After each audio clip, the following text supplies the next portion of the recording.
Genial, genial, Iván, por tenerte aquí y bienvenido. Gracias, gracias Arturo. Bueno, voy a empezar. Mi tesis se titula Centro Cultural Comercial Alternativo y Residencia para Artistas en el barrio de Quilca. Empiezo con esta imagen. Esta imagen es una imagen portada de lo que fue mi investigación. Yo hice una investigación en urbanismo, en historia y urbanismo, en el taller del arquitecto Willy Ludeña. Me ayudó bastante porque en aquella época teníamos que hacer una investigación y a la vez un proyecto. Entonces, por una decisión correcta era investigar el lugar relacionado al que ibas a hacer tu proyecto. En este caso, esta foto la tomé desde el Hotel Riviera para poder tomar una foto más panorámica de los terrenos en los que yo pensaba intervenir. Si bien ya tenía clara la zona, no tenía muy claro cuántos terrenos iba a intervenir, pero sí sabía a lo que quería llegar. Entonces, cuando voy a empezar un poco a contar mi tesis, les voy a explicar cómo nace el proyecto. Un poco he sumado algunas imágenes y cosas que pienso que es importante contarlas sobre la motivación, inspiración. Y esto es lo que he sumado. Un poco de las ideas, la inspiración, la identidad.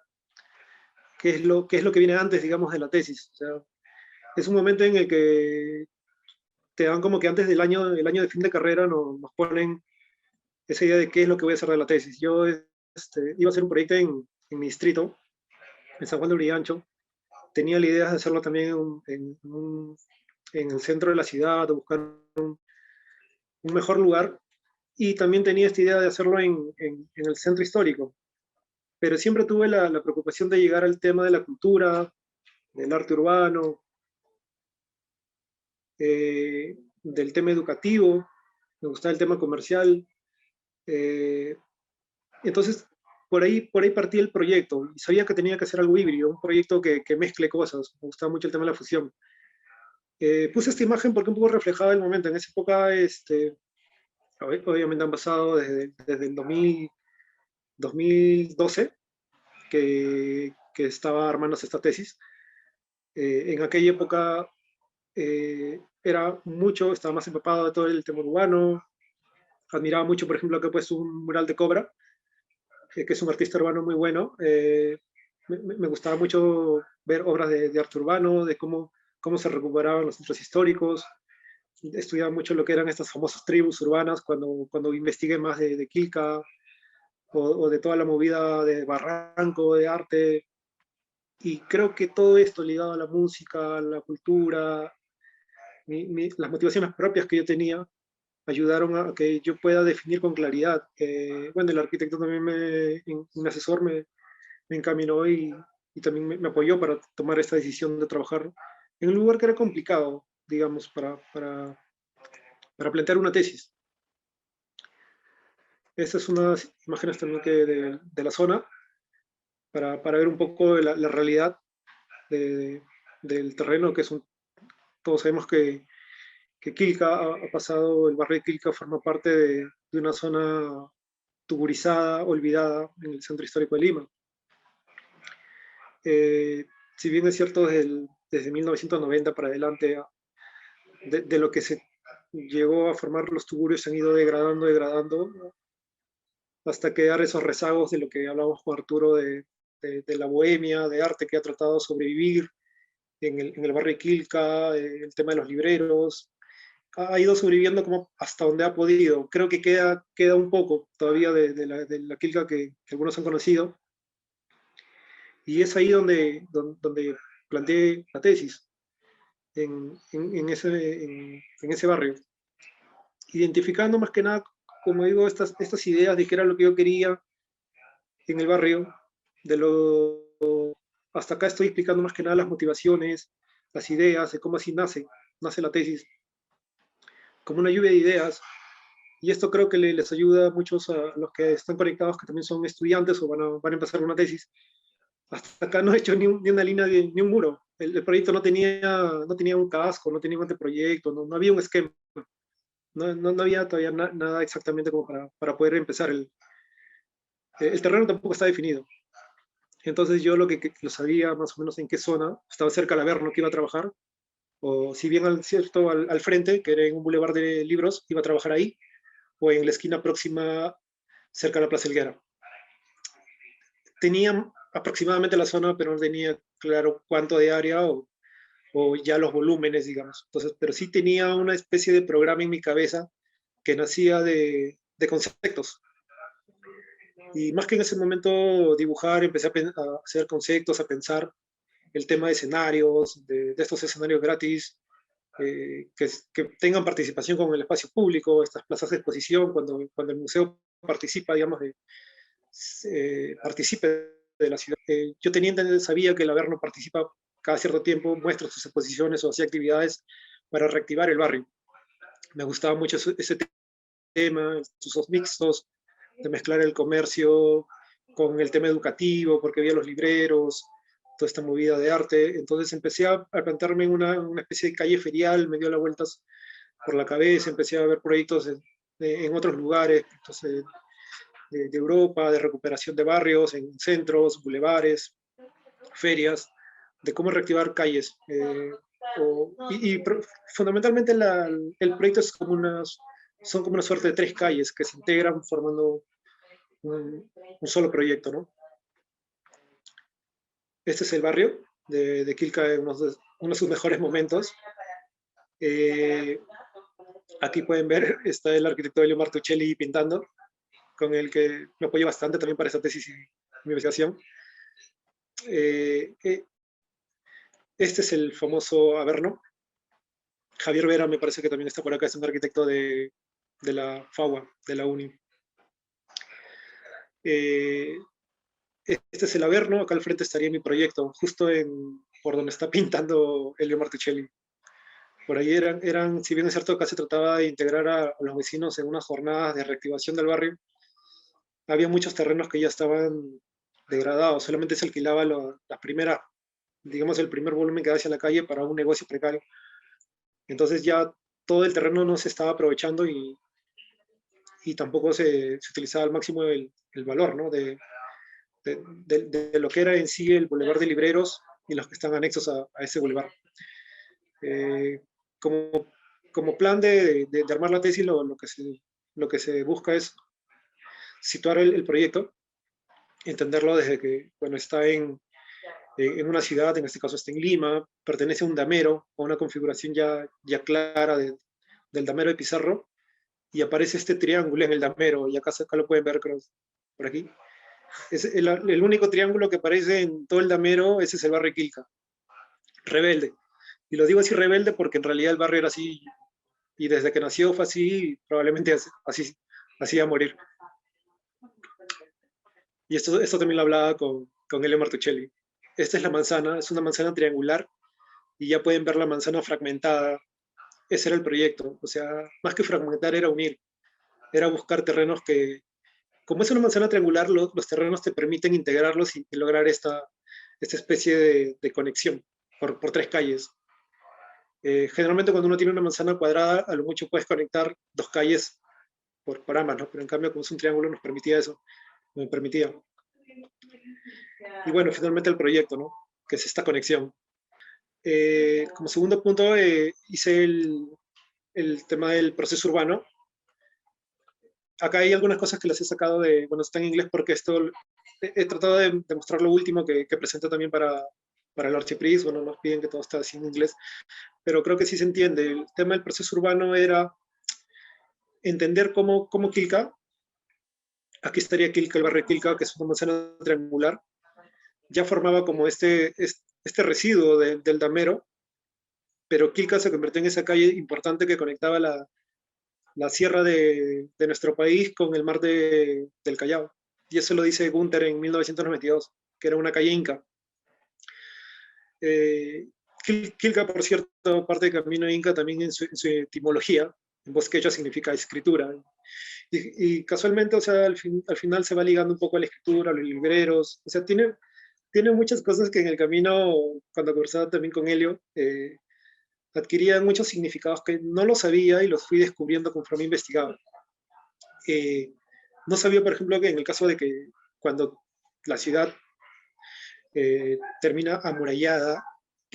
Quilca tiene uno de los primeros ejes ferroviarios que conectaban los Andes con la ciudad, con el Callao.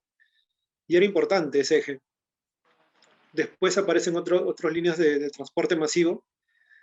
Algunos recordarán el famoso Ícaro, estos buses grandes, también pasaban por Quilca. Y entonces era un eje de transporte o de comunicación importante, desde épocas antiguas hasta finalmente convertirse en lo que todos conocemos, esta calle diagonal que termina ahora en la Plaza San Martín y ya no continúa, pero finalmente continúa varios metros después, por el Jirón Miro Quesada,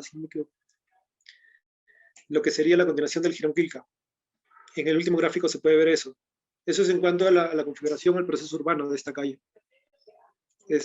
Bueno, Quilca queda como esta calle diagonal poco definida, pero la hace como una suerte de atajo en el damero para conectarse digamos, con Wilson y posteriormente irse hacia el Callao. Entonces, Quilca, como esa calle diagonal que nace de la Plaza San Martín, se ligó mucho a lo que se alimentó mucho de este espacio público de la Plaza San Martín, con una plaza chiquita acá de la Plaza Helguera, la plaza chiquita que está acá en la Plaza Helguera, en Tacna, y una plaza pequeña que es la Plaza de Francia. Entonces, esta calle triangular fue tomando mucha fuerza.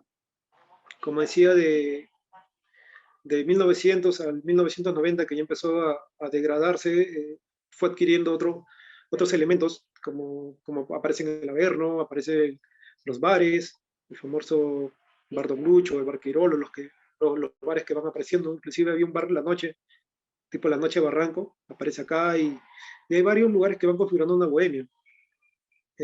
Hubieron varias estrategias para recuperarlos. Varias movidas, como las que se pueden ver aquí.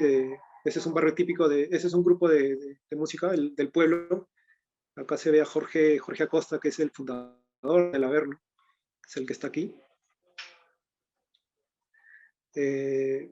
Luego también se ven las tribus urbanas, aparecen toda esa suerte de tiendas, llamémosle ropa alternativa. Por eso aparece la palabra ropa alternativa, porque sonaría feo decir ropa friki o algo así.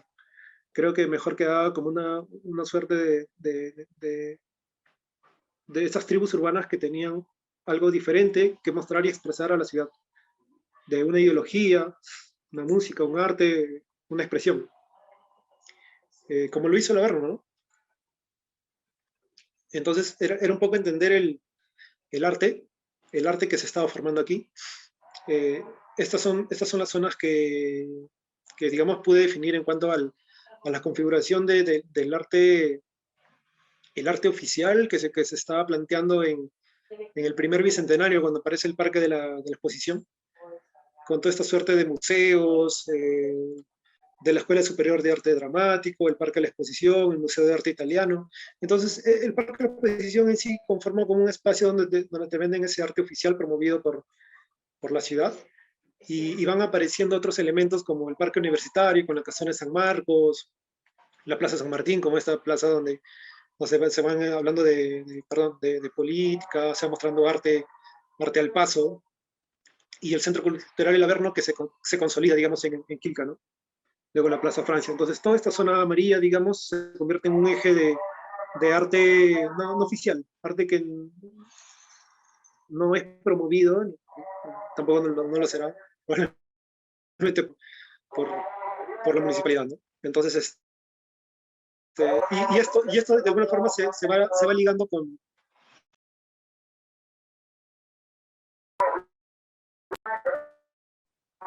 Un poco de bulla, disculpen. No te Un preocupes. poco de bulla, estamos en... Así pasa cuando... Y acá y también, y luego acá hay otro lugar que es Barranco. Barranco está muy ligado a lo que va pasando en este eje, en la Casona de San Marcos, en el Centro Cultural de la Averno. Continúo, y Barranco se va ligando mucho a lo que va pasando con este eje, con el eje de la Casona, Plaza San Martín, el Averno y la Manzana Triangular de Quilca. Por ejemplo, esto es lo que se va viendo en la Plaza San Martín, aquí por el Puente Santa Rosa. También van apareciendo la famosa carpa teatro, que era una expresión donde también se estaba dando una suerte de actividades artísticas, culturales, en integración con los vecinos. El arquitecto Abel Martuchelli participó mucho de este proyecto, de recuperar barrios a través de arte. En cuanto también se desarrolló el tema de flujos y accesibilidad, este era un mapa de, digamos, permeabilidad en donde se podía ver cómo una calle, este era un mapa para entender un poco los flujos del tráfico. Fundamentalmente estas calles triangulares eran vehiculares. Son calles vehiculares que de alguna forma Quilca había tomado más presencia peatonal que vehicular. Es más, por eso que se había hecho un proyecto de peatonalización de estas 3 cuadras, en realidad son 3 cuadras que conforman Quilca, desde la Plaza San Martín hacia Wilson, Tacna. Y bueno, esta calle que son Girón Camaná y Rufino Torrico, que sería la que está yendo por acá. Luego se hizo un esquema de estos análisis de lo que se encontraba en el lugar, que son las problemáticas y las potencialidades. Como problemáticas, digamos, se podía reflejar el tema de la tuburización, de lo que hablaba, de por ejemplo, 49 familias que viven en un solar, y estas comparten, por ejemplo, 2 baños y se turnaban la lavandería y el baño. No se pueden hacer más baños porque simplemente las edificaciones están antiguas. Y esto se refleja en varios solares a los que yo pude visitar y entender cómo están viviendo actualmente. Eso está pasando al costado del Averno, me imagino, actualmente. Eso está en la investigación que presenté, el tema de la delincuencia, la prostitución, las drogas o todo lo que desencadenaba. Si bien el Averno aportaba también algo bueno como propuesta urbana, también se ligaba, aparecían otras cosas que también eran problemas. Y en cuanto a las potencialidades, también había muchas tiendas que habían aparecido, estas de librerías, tiendas de discos, antigüedades, de la ropa urbana, 5 bares. Entre ellos los más famosos era el bar Don Lucho y el bar Quirolo.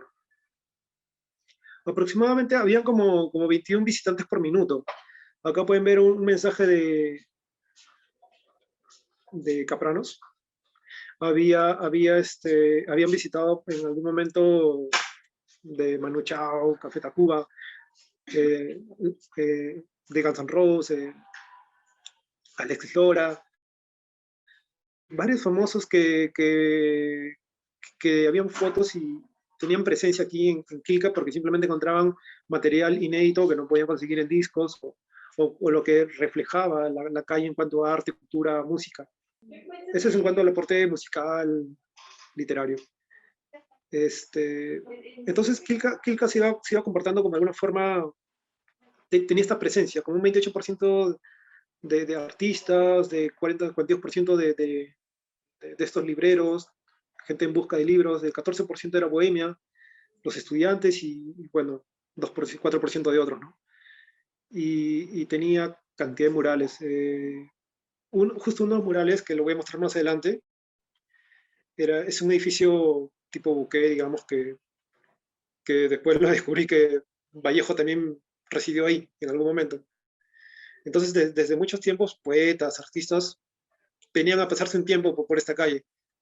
Como lo imagino, lo pasa en Barranco también, ¿no? Entonces, de alguna forma se analizó el lugar así. Eso es lo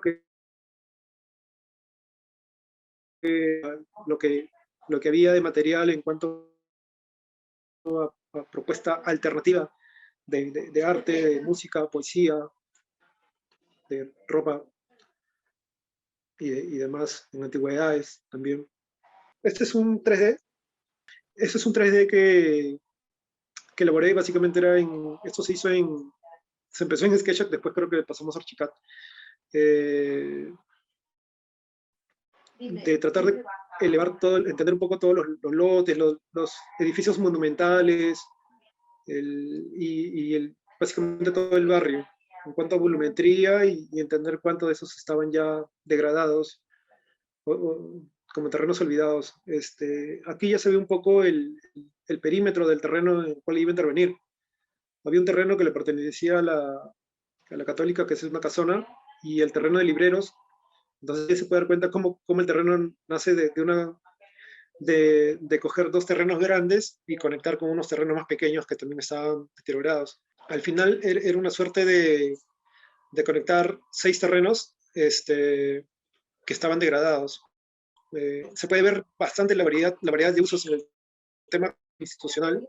Todo lo rojo prácticamente era comercial, pero también habían unas instituciones educativas por esta zona, que era lo que alimentaba prácticamente a la plaza Guacamaná. Esa es otra maqueta en donde se puede ver, esto lo trabajamos en el taller del arquitecto Díaz, se me acuerda en el talleres verticales que le llamamos taller 7, se hizo una propuesta como volumetría de intenciones de recuperar el barrio.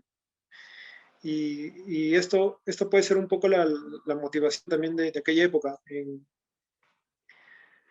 En ese taller yo trabajé el proyecto que estaría acá, que se llamaba el edificio Plaza Sebane Rosso. Es más, cuando empecé mi tesis quería hacerlo ahí porque ya tenía un avance. No había nada del proyecto que estaba en el centro. Y me dijeron, no, trabajas en el del centro y no había nada. Entonces ya animo a empezar de cero y tratar de entender los volúmenes y ver qué se podía hacer. De hecho, la configuración del terreno, como lo han visto, es muy complicada. Tiene muchos quiebres y son 3 frentes. Hay pocas caras que están alineadas unas con otras. Entonces había que buscar ejes para ordenar esto. El proyecto Plaza Sebane Rosso lo trabajamos en conjunto con Fran Solano en el taller vertical. Compañeros recuerdo que trabajaron el proyecto de la Plaza Francia. Y el proyecto del centro nunca se trabajó. Por una decisión, pienso acertada, se decidió mejor era, para que funcione esta rehabilitación de toda esta zona, era empezar con el corazón de la manzana, que era este proyecto, que era más complejo. Esto sería la propuesta urbana, la mega manzana, digamos, con los 3 proyectos y bueno, el proyecto principal sería el del centro. Esta es más o menos la vista de la planta de techos de lo que era mi proyecto. Y ahí se puede ver un poco la poligonal del terreno, con todos esos quiebres ya. Por un lado el Jirón Camaná, por el otro lado el Jirón Quilca y el Jirón Rufino Torrico. Ambas son calles todavía del cercado de Lima. O sea, que eran por aquí. Esta es la planta del terreno. Unificar 7 terrenos y se lograba un área de 5.514 metros cuadrados aproximadamente. Y acá se ve un poco a quién le pertenecía, que era el Centro de Idiomas de la Católica, la Feria de Libros, que era una asociación donde estaban todos los libreros, no solo libreros, había gente que vendía también ropa y discos. Y 2 terrenos al costado que también estaban degradados y solamente se usaba la parte de adelante. Lo mismo pasaba hacia Rufino Torrico, eran unos depósitos. Entonces, este fue el polígono que resultó para trabajar este proyecto. Esto es un poco para entender la normatividad que tocaba trabajar aquí. Prácticamente en el reglamento tuve que analizar vivienda, educación, comercio, recreación y deportes por el tema del auditorio. Más que un auditorio era un teatro. Y la parte cultural. Entonces creo que por ahí se sumó bastante complejidad, porque eran varios usos. Y eran varias normas que había que involucrar en un proyecto híbrido. Entonces, si por ahí alguien se anima a hacer un proyecto híbrido, bueno, no solo es entender cada normativa, sino cómo cada uso va conjugando con otra, cómo se van uniendo y cómo van sumando en el edificio, en conjunto, digamos. Esta es la suerte de parámetros, de los alineamientos, de la altura de pisos que se me permitía trabajar ahí. Recuerdo que tuve varias visitas a ProLima para manejar este proyecto, algunas no tan afortunadas, otras sí, pero se fue convenciendo al tratar de hacer gestos. No soy tan... yo no soy tanto de ceñirme, por ejemplo, se buscaba un alineamiento donde no me permitían hacer gestos de abertura en el primer piso para invitar a ingresar al proyecto. Eso se trabajó y costó convencer en hacer esos gestos en las tres fachadas, que sea un poco abierto y se invite, de mostrar lo que está pasando en el proyecto, de hacerlo más abierto, respetando los alineamientos y el lenguaje del centro histórico, en cada fachada, eso sí. De mostrar que eran calles y podía funcionar el bulevar. Porque en el centro de Lima no puedes deformar las calles, o sea, si ya el damero está así, decir que son varias calles no, no se podía. No te preocupes, Arturo. Bueno, esto es básicamente la vialidad del proyecto, que iba desde entender el lugar hasta entender cómo se iba a lograr este tema de la inversión, de una inversión pública-privada, ¿no? De la municipalidad con las asociadas al centro histórico. Esto ya lo he explicado un poco de las potencialidades del lugar. Las ideas previas, que eran mucho la motivación que expliqué al inicio de la exposición, de esta lluvia de ideas que sumaba mucho a este esquema de abrir un proyecto con una plaza consolidada. El programa que era básicamente áreas comerciales, tenía muchas galerías, taller, donde pueda una persona producir, vender y a la vez vivir. Habían áreas culturales muy ligadas a la oferta del Averno, que podía haber un teatro, unas escuelas de taller, bibliotecas, el espacio público, que era importante, las áreas administrativas para todo este lugar y la residencia.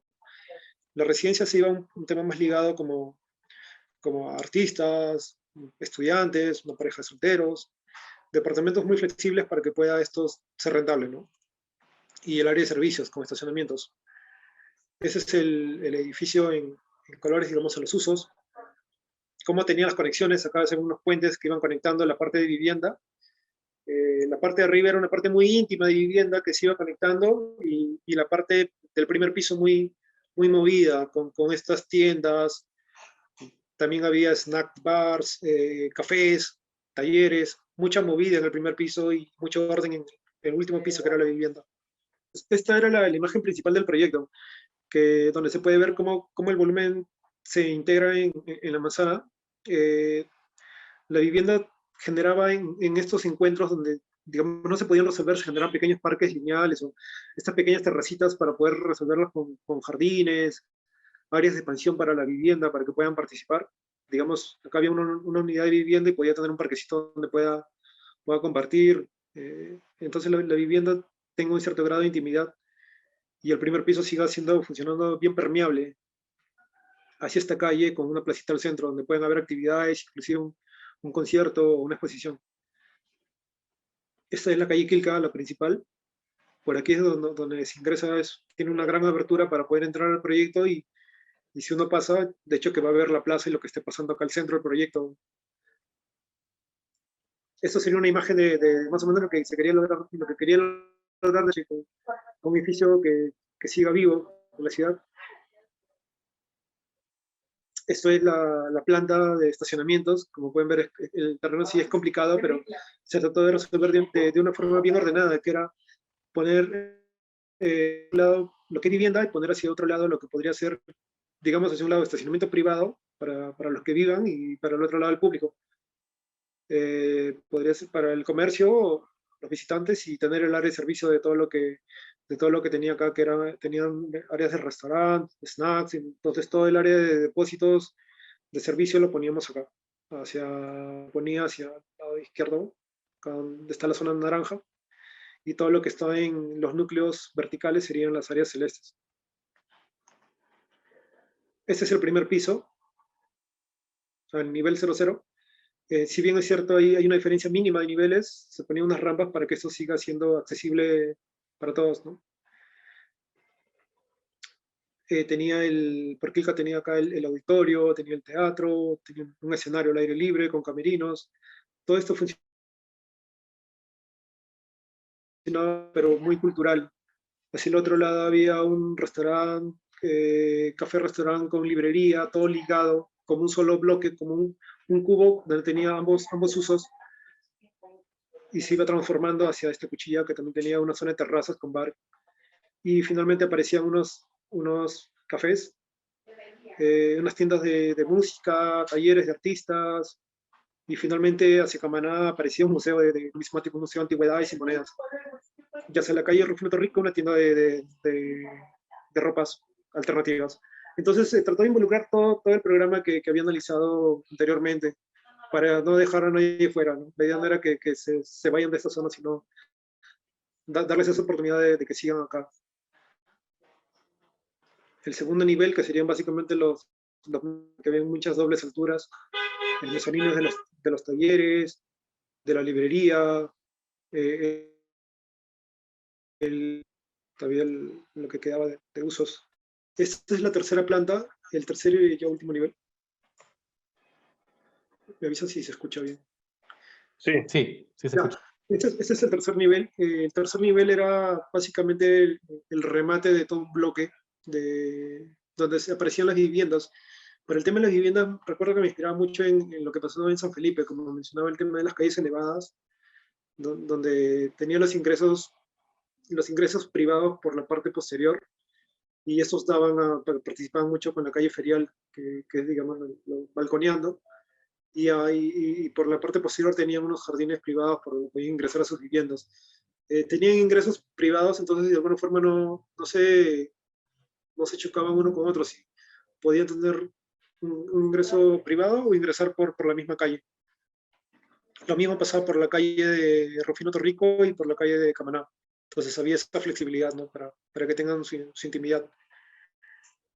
Todo lo que está en verde son los núcleos verticales que planteé para el tema de vivienda, y aquí está el núcleo para el tema del patio de comidas, que era el remate, ¿no? Siempre en un área comercial, como dicen, no funciona sin comida aquí en el Perú, así que es necesario. Entonces había el patio de comidas con todas las franquicias, y esto participaba mucho con lo que pasaba en los talleres. Había unos talleres de artes, talleres de arte dramático, pintura, que era mucho lo que ya estaba apareciendo en el Averno, que ya lo ofrecían.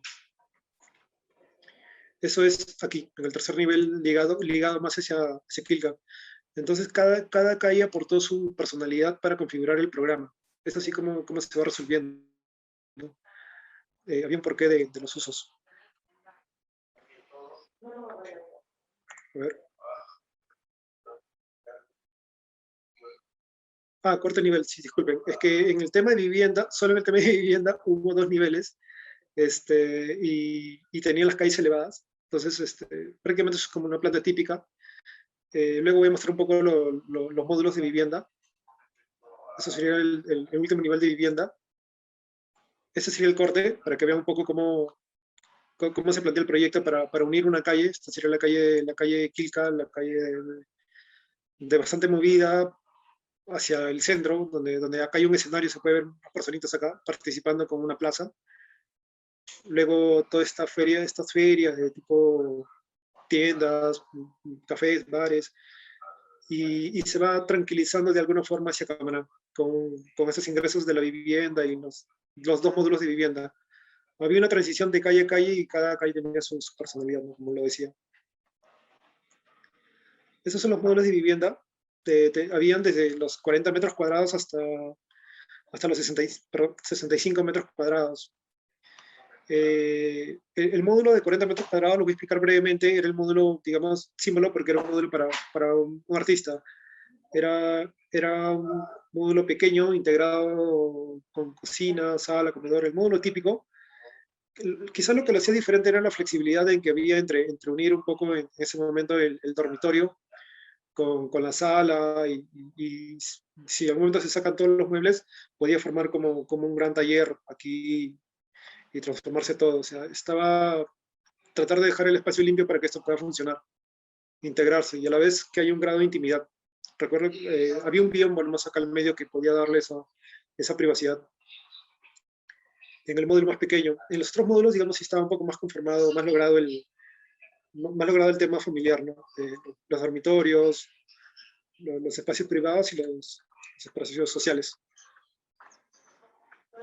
Ese es un corte, digamos, de un modelo típico de vivienda taller, ¿no? En el que decía que en el primer nivel uno puede vender, en el segundo nivel tú puedes producir, y en el tercer nivel podrías vivir, ¿no?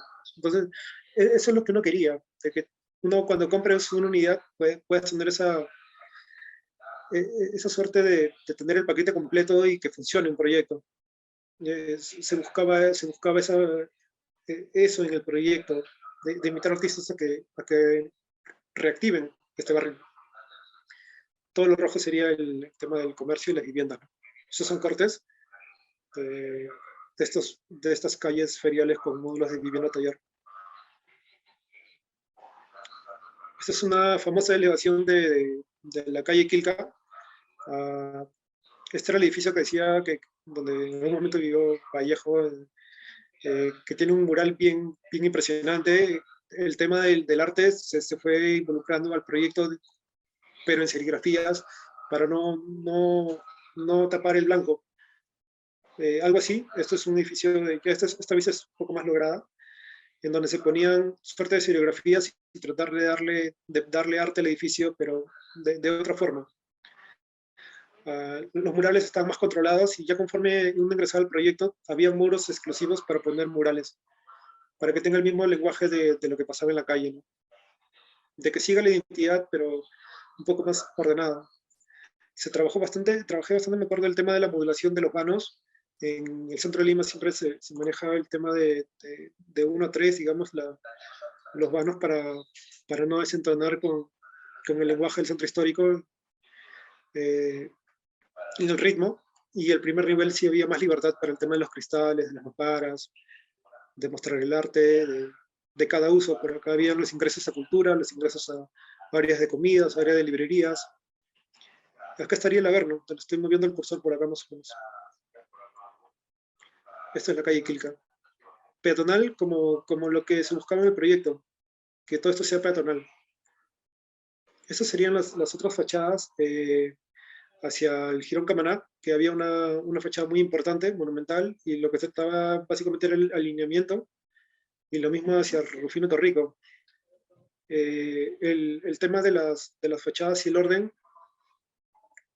como le expliqué, se buscó bastante un orden, una limpieza, un lenguaje simple, y los colores estaban bastante controlados. Creo que en este proyecto usé una paleta de colores bien básicas, de colores básicos. Esta es una vista interna de la calle Ferial, ingresando por Camaná. Lo que les decía, que como una escalera te invita a subir y seguir realizando compras, te vas por un puente y apareces en otro uso, y tienes una suerte de recorridos para poder reactivar todo lo que son áreas comerciales, culturales. El tema de la calle ferial lo traté de mantener. Como decía, acá cada cierto tiempo se van haciendo ferias, se hacían ferias, por lo menos en Camaná o en Quilca, ¿no? Con el tema de las antigüedades. El típico regateo para temas de antigüedades, intercambios de vinilos. Esos son detalles que hice de las mamparas, de cómo poner un muro y destinarlo exclusivamente para el mural, y se tenía que modular y poner las especificaciones técnicas para indicar que en ese muro va a ir, y las dimensiones y toda la señalética que va a tener la mampara la mampara donde vas a guardar las cosas de servicio de la tienda, ¿no? La trastienda, y finalmente diseñar lo que va a ser el área de producción en el taller. Entonces sí había bastante detalle que presentar para cada vivienda taller, en cuanto a carpinterías, en cuanto a desarrollo de acabados. Esa es otra vista de esta calle, esta típica calle elevada que conecte con otra. Acá hay algo que esto remata, uno ingresa y rematas en toda esta suerte de plaza. Acá se puede ver al fondo el edificio, el Hotel Riviera, ese hotel emblemático que está en Tacna, Wilson. Y el edificio, este edificio que asoma, es parte del edificio cultural, que es como un volumen que sale del paquete cultural por la calle Quilca, para eso. Entonces el proyecto siempre son volúmenes que van apareciendo, así como unas cabezas que se van atravesando y conectando con puentes. Esta es la calle Ferial. Acá tengo unas vistas de que eran de la vivienda taller, el teatro que se pintó, eso sería el espacio del museo de antigüedades, también a doble altura y con algunos ingresos de luz. Entonces había que diseñar cada espacio chiquito, era como un mini proyecto, pero ligado a todo, ¿no? Había que involucrar todo, hacer gestos de aberturas, el concreto expuesto, la masa blanca, el color, los remates visuales, por ahí algunas letras y algunos puntos, acentos de vegetación. Estos son detalles que iba desarrollando para la vivienda, con un lenguaje simple de persianas, tratar de lograr una reinterpretación moderna para no desentonar con el lenguaje de los vanos típicos en el centro de Lima, de lo público y lo privado, ¿no? En una calle.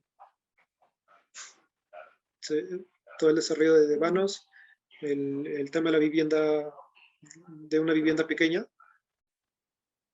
integrada, donde puede haber esta ventilación cruzada y la iluminación de la misma forma.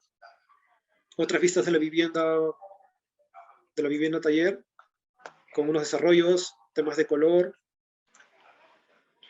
de luz y ventilación. Acá inclusive había un detallito hasta inclusive el mueble propio del televisor podía girar y participar tanto del dormitorio como de la sala. Entonces habían detalles de cómo en un espacio tan pequeño poder sacarle el mayor uso a todo. Acá de espacio chiquito para el área de servicio, donde vas a guardar las cosas y lo que se busca ver es que todo ese espacio sea bastante permeable y pueda funcionar cuando esté abierto para poder hacer un taller o lo que deseen. Esta es la vista principal, digamos, esta es la vista del espacio principal de la plaza cuando se quieran dar algunas actividades en el centro. Este es el famoso escenario gratis, donde podía la gente del patio de comidas ver, o la gente de la vivienda, o la gente que está tomándose un café o algo, todos puedan participar al centro del proyecto y participar de esta actividad en el corazón del proyecto. Esta vista es del centro, pero mirando desde el escenario, digamos. Aquí se ve, digamos, el patio de comidas, donde la gente está balconeando, otra gente del restaurante también balconean, mucha gente de la terraza participando. Cada volumen era como que balconeaba y participaba del espacio público. Los murales, la parte de vegetación, y finalmente esta fuga hacia la calle Camaná. Había mostrado hace rato, hace un momento mostré la vista de Camaná hacia la plaza y ahora muestro hacia el otro lado, ¿no? Y estos son los volúmenes de vivienda, finalmente con algunos puntos de color. Finalmente voy a mostrar rápidamente, estos son los paneles que se presentaron que presenté para el tema de Archiprix. Es la información consolidada. Archiprix es esta bienal que se pone cada 2 años. Me lo digo, participé en el 2015, me invitaron a participar con un grupo de arquitectos. Éramos como 26, si más no recuerdo, y de ahí clasificaron unos 3. De ahí me tocó un tema de sustentar y se me eligió para representar a mi universidad en la edición Madrid 2015. Se tuvo que, como es la palabra, remasterizar, volver a hacer un trabajo de paneles, ponerlo todo en inglés y generalmente cuando son bienales o ya es para el exterior, se trabaja mucho el tema de diagramas. Se sintetiza mucho. Y es lo que me ha tocado hacer ya después de carrera, cuando me tocó también enseñar. Le pedía mucho a los estudiantes que resuelvan, que usen mucho el tema de diagramar y resumir muchas sus ideas, porque eso ayuda en el tema de exponer y diagramar paneles y tener mayor claridad para mostrar un proyecto. Todo básicamente fueron diagramas, los textos eran mínimos para explicar el proyecto. Esos son los paneles ya montados acá en la Escuela de Arquitectos de Madrid, con gente de todos los países, ¿no? Tanto de China, árabes, latinos, todos mezclados, mostrando sus proyectos para el resto del mundo, ¿no? Bueno, aquí como parte de Perú estoy representando y para mí genial esta parte de lograr participar en esta bienal, y aparte de la bienal se buscaba también la colaboración de todos estos estudiantes que lograron destacar con la tesis, hacer un proyecto para mejorar la ciudad.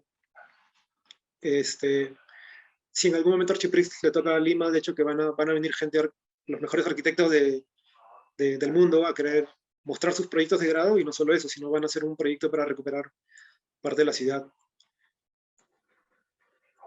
Bueno, aquí esta es la época en la que me tocó exponer. Yo hacía unos estudios ahí en Madrid, me tocó ver ejes, el tema del ciclovía, el transporte, flujos, con un grupo que se llamaba Madrid 15 kilómetros por hora, y hicimos resúmenes de talleres, workshops. Finalmente se exponía todo en favor de la ciudad, en ese caso Madrid, ¿no? Aparte de lo que era mostrar tu proyecto y participar de la Bienal. Este es el día final ya del reconocimiento a todos. Si bien hay un equipo que gana los proyectos Hunter Dulas, que es, el reconocimiento se les hacen a todos. Y bueno, finalmente todos los proyectos quedan consolidados en un libro de la edición, de los mejores proyectos de grado, digamos. Es el equipo. Aquí estoy yo, con gente de Finlandia, este era mi equipo: Finlandia, Rusia, Estados Unidos, Tailandia y Persia, no me acuerdo el país de la compañera. Y acá hay más grupos, era de Grecia, bueno, todos los países involucrados para tratar de mejorar un poco la ciudad y compartir los proyectos de grado, ¿no? Serán prácticamente 3 semanas, que 2 semanas y media, casi 3 semanas, que es lo que dura todo esto, en intervenir en la ciudad y mostrar los proyectos a la ciudad. Esto es lo que finalmente vino ya después, las publicaciones, pero finalmente ya queda la huella de cuántos proyectos del Perú van participando. Creo que en la Arequipa hay uno, en Lima hay más todavía, y espero que, bueno, esta exposición que he hecho nos haya motivado un poco para encaminar, iniciar un proyecto, ver estas motivaciones, inspirarse, y si esto logra trascender, genial, genial. Gracias. Aquí Eduardo te pregunta algo respecto o sea, si, ¿qué has tomado o qué queda de la cultura, de la misma propia, de la propia cultura artística y bohemia de Quilca, ¿no? Y yo te quería hacer esta pregunta también respecto a que tu proyecto es muy, muy desarrollado, el nivel de detalle es increíble, y también la espacialidad es bien interesante. Sin embargo, parece que dejaras un poco de lado, o sea, las fotos que presentas al inicio de Quilca, a lo que propones como un gran proyecto, ¿no? El gran proyecto parece que fuera, o sea, hecho como para que una inmobiliaria lo construya, ¿no? O para que una entidad estatal lo construya, y parece que se gentrificara, porque, o sea, que el proyecto sirviera como para una gentrificación del lugar, dejando de lado a los artistas. Como dices, los artistas pueden comprar los departamentos y los espacios. Sin embargo, los artistas de Quilca son alternativos y no tienen mucho dinero en realidad, porque no buscan ser comerciales. Entonces, finalmente lo que podría pasar es que, según lo que veo en el proyecto, a ver qué me respondes, es que vengan artistas de Miraflores o de otras ciudades o con más recursos económicos o más comerciales tal vez, y compren y se gentrifique. Entonces, sacando a la gente de ahí, a los artistas mismos de Quilca. Y eso se muestra un poco en la imagen de Quilca, donde pones esa fachada blanca con un gráfico, pero que rompe con todo lo que es Quilca, o lo que era Quilca hace unos años, ¿no? Que eran varios artistas trabajando a la vez, poniendo pinturas encima de otro y teniendo un caos creativo dentro de eso, ¿no? Entonces, esas visiones se oponen bastante, ¿no?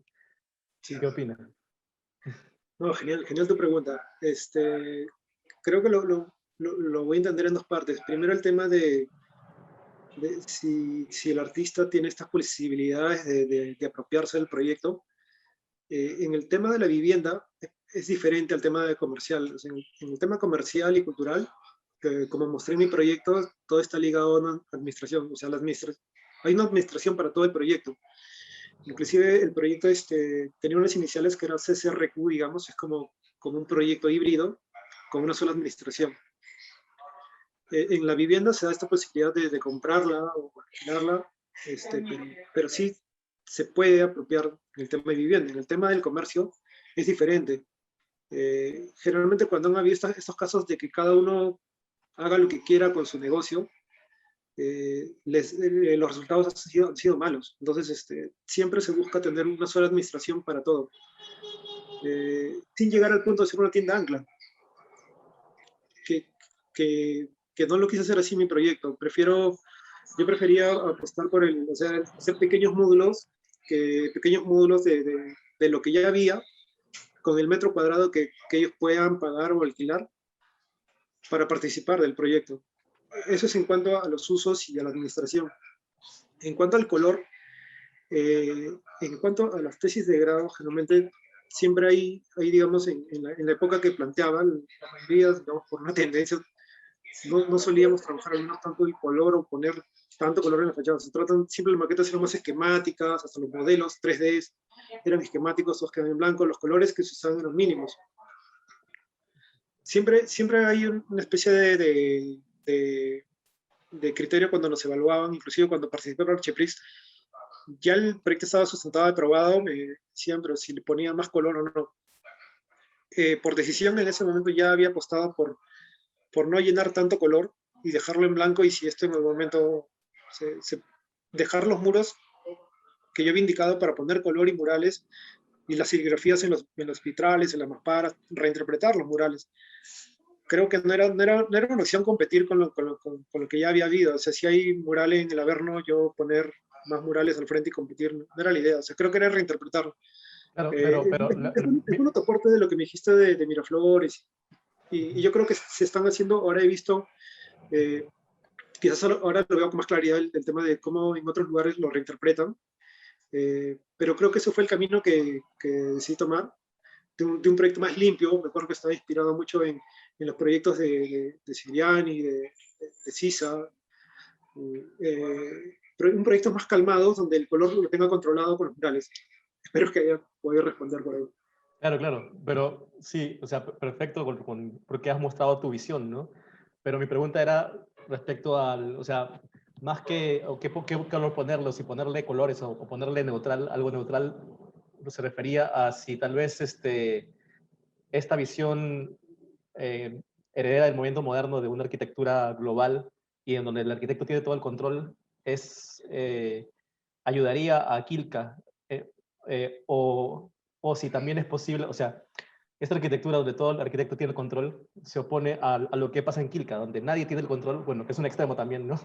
Pero donde también surgen dinámicas emergentes de cada una de las voluntades individuales, ¿no?